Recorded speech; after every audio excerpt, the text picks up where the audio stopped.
दुल्हन केहन लागे छथिन सरसों के कली सिया सरसों के कली सिया जोड़ी पे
मोन तऽ लगबाक चाही, कियाकि तऽ बुझै छै मिथिला के ई गीत छै त से मोन पाहुन भेला, के मोन पाहुन भेला?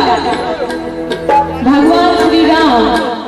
त से मोन पाहुन भेला, से मोन पाहुन भेला, एहन भाग मोर भेले, से मोन पाहुन भेला, एहन भाग मोर भेले, एहन भाग मोर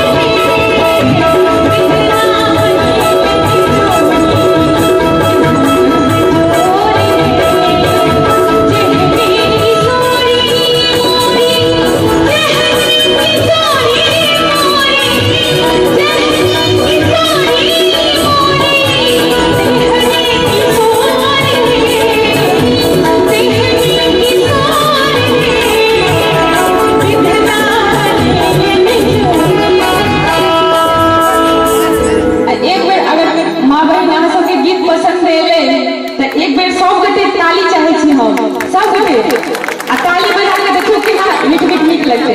विधना